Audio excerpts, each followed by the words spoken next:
Hi guys, magandang araw sa inyong lahat. Ito lang po si Don Gas TV. Muli po ay magre-reaction tayo ngayon. Maraming salamat pala sa lahat ng mga sumuporta, sa walang samang pagsuporta sa inyo. At sa mga nag-share ng video, maraming salamat po mula kay Don Gas TV. Shoutout po sa inyong lahat dyan, no? Shoutout pala kay Ma'am Tess, no? Dyan sa US, maraming salamat. At kay Ate Jo, dyan din po sa US. At Ma'am Lar ng Belgium. Maraming salamat at marami pang iba. Full support lang tayo guys sa mga Ghost Hunters na sariling atin. At yung mga issue natin ngayon na i-react ay talagang nakakagimbal na balita to. Meron kasing mga guys, meron talagang pumasok dito sa Ghost Hunting na ang pakay lang ay magkaroon ng views na marami at mamimiki na lang para magkaroon ng views, no? Ang re-react natin ngayon guys, same pa rin sa previous nating video. Wala iba kundi si Mascara, no? Meron kasing scenario guys, ito si Mascara nung araw, reaction lang to nagre-reaction, nagdi-debunk. Asar na asar siya sa mga nakikita niyang pakiramdam niyang fake, no?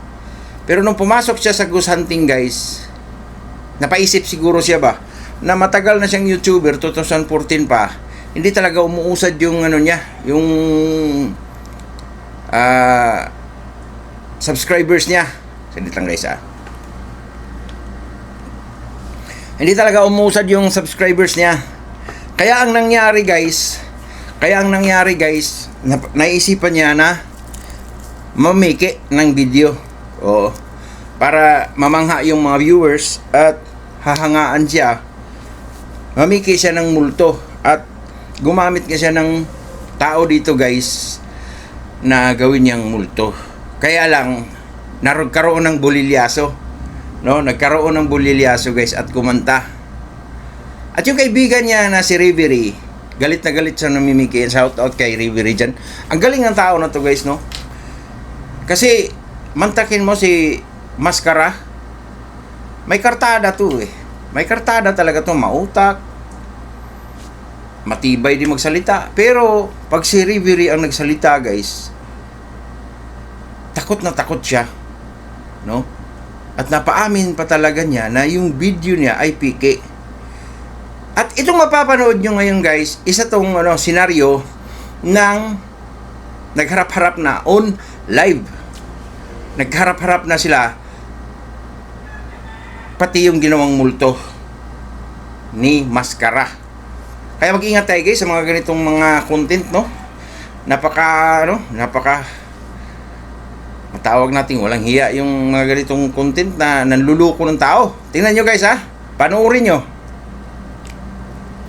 Okay, nandiyan ka ba Boss Moki? Kung nandiyan ka Boss Moki kasi sabi ni Boss Moki sa akin, sinabihan ka niya, nandiyan din si John Kelly na ginawa mong multo. John Kelly, nandiyan ka ba? Yan, ginawang multo. Patunayan niyo yung tignan natin kung kung sino nagsasabi ng totoo. Okay. Alam ko po doon, pero una po, ito po talaga yung totoong nangyari. Una po talaga, in-explain po sa amin yun ni Boss Bungo na about dun sa pamimiki. Parinig ko pong sinabi ni Boss Bungo. Parinig ko po yun sure ba tayo na gagawin yun? Kasi parang medyo parang medyo hindi okay kay Boss Moki yung gagawin natin. Okay. Pero tinanong ko kayo, di ba? Okay na kayo? Hindi, yung na-explain plano na talaga sila, no? Mamiki, sige, no? na rin tayo Ito talagang ito lahat ang ito lahat ang utak si Mascara. Sinabihan pa nga tayo, di ba? Okay na tayo, no? Na mamiki. Ito si Kelly, ginawa nilang multo. Pero yun naman si Moki, shout out kay Moki dyan, no? Ang galing, no? Parang hindi okay daw siya na mamiki. Pero wala na, andun na sila sa area. Sabi nga ni Kelly, andun sa area, sige na, go na. So namiki nga sila, ginawa ng multo si Kelly. Para saan? Sa views. Manluko ka ng tao, tapos mag-subscribe sa'yo. Tapos pagka-subscribe sa'yo, bakit? Napanghinaan ka na ba sa channel mo? 2014 ka pa nag-start? Walang narating? Ha? Yung ibang mga baguhan tulad ni 88, Tulad ni meron na nito, silver play button. Ikaw, 2014 pa lang wala pang silver play button. Kaya naisipan mong gumawa ng fake video, fake multo. Ito na nagsalita fake multo. Reply ko pa. Wag na. Narinig mo na eh. Ingatan natin itong mga ganitong tao, guys. Grabe.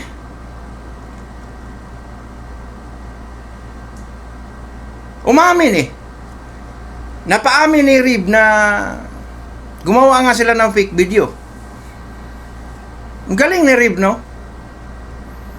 Kasi kung hindi naman talaga aamin si Mascara, ay pakinggan nyo guys ha. Ganito ka tapang yung salita ni Ribery ha. Che, putang ina mo, wala kang Tingnan mo. napasigawan ako, sampali kita dyan. Kaya nga ayaw mo makipagkita, ungas. Puro ka dito, gago. Matapang ka lang kasi online. Naku po. Kaya pala, napaamin ni Ribery. Panood nyo guys. Kaya pala, napaamin ni Ribery. Sasampalin siya eh.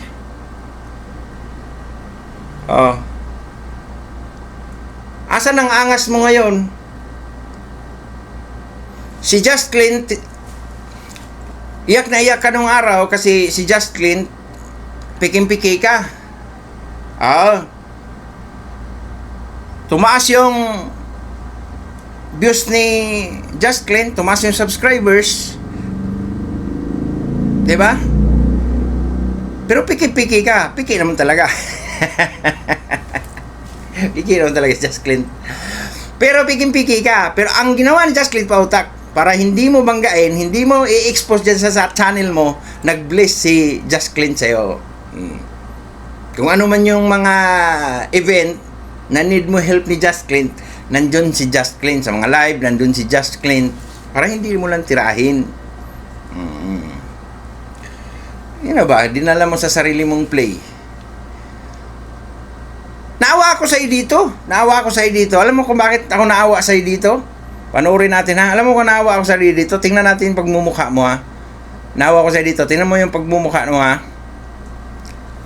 Moki, nandiyan ka ba, Boss Banana Moki? ka lang, Nandiyan ka, Boss kamay Moki, mo. kasi sabi ni Boss Moki sa akin, sinabihan ka niya, nandiyan din si John Kelly na ginawa mong bulto. John Kelly, nandiyan ka ba? Sinabihan ako. Patunayan niyo yung tignan natin kung kung sino nagsasabi ng totoo. Napansin niyo yung mukha guys? Parang parang tupang hindi pa nakaapak ng lupa. No? Kawawang kawawa. Para magsisiw, nabasang-basa. Na nagpiyak-piyak, naghahanap ng nanay. Napansin yun? I-review natin ha. Pero i-review natin, slow mo natin. Okay? Slow mo natin para fair naman, para makita natin yung pagmumukha niya. Tapos i-zoom natin yung pagmumukha ni Mascara. Kung sinabihan siya ni Ribery na ganon, sa pamimiki niya ng multo, at yung mukha niya i-zoom natin. Nakakaawa din, ano? Tingnan nyo.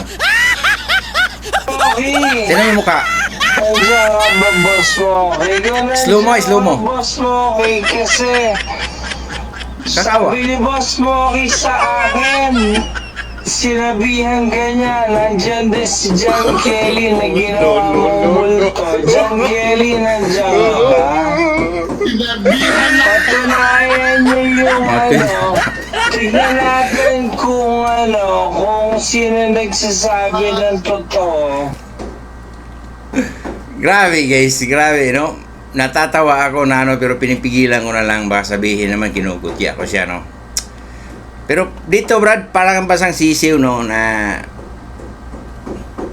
yung sa mga mata mo pa lang nakikita ko nahiyang-hiya ka Dito nakikita ko at dito ko nare-realize, dito ko naiintindihan bakit naglalagay ka ng mask. Hiyang-hiya kasi ginawa mong pangluloko. Gumawa ka ng multo. Yung multo mo, di mo siguro na anuhan ng maayos, na brief, o kaya na nalagyan, umiyak ngayon.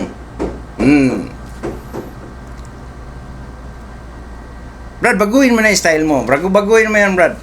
Walang mararating pagka ganyan yung style mo.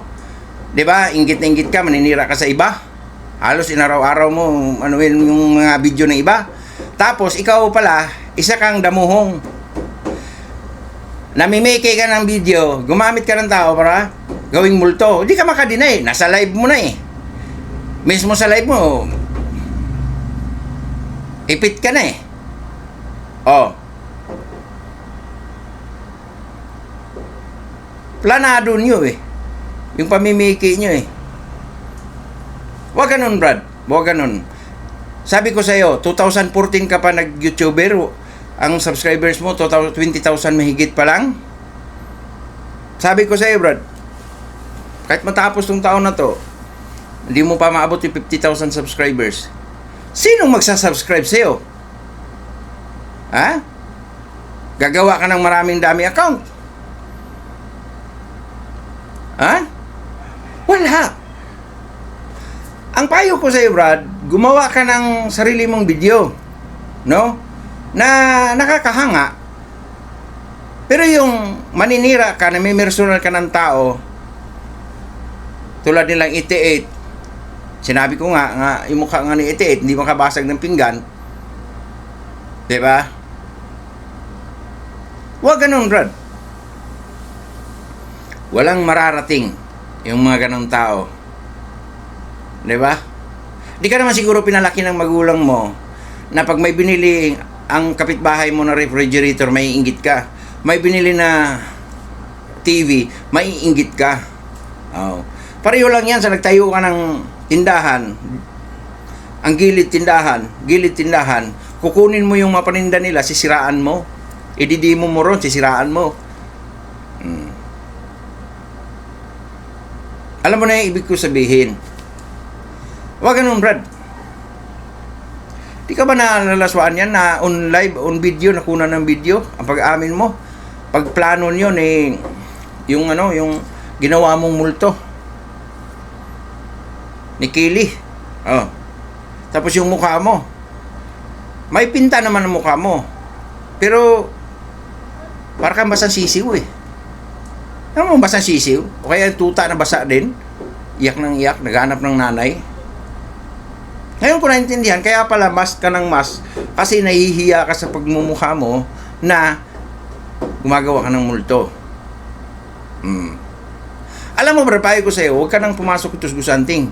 Matatakotin ka eh. O, i-play ko sa'yo yung grabe mong sigaw. Hindi ko malaman kung lalaki ba yung sumigaw o babae eh. Tudo kasi eh. Parang luluwa na yung mata sa kakasigaw eh. Tingnan mo ha, i-play ko. Oh, eto, nag-explore ka. Oh.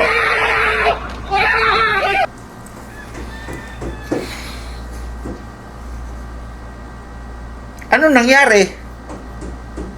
Ba't ganun yung sigaw mo? Ha? Naggusanting ka pa, pumasok ka pa sa gusanting, tapos ganun ang sigaw mo. Ha? Ano yun? Ha? Ano yun? Tikinalodya? Tikinalodya. So, ayun guys, naiintindihan nyo na no, kung bakit ganito si Maskara. Gusto niya pumasok sa gusanting at sisiraan niya yung ibang mga gusanters para siya papasok at para siya ang gagawa ng sarili niyang multo. Ikaw, Maskara ha, umayos ka. Ganap ka ng subscribers marami, ayusin mo yung video mo. Diba? So, ayun lang guys, maraming salamat sa inyong lahat. Ito nga pala si Gas TV ay nag-iwan sa inyo isang katagang ang tindi. Peace.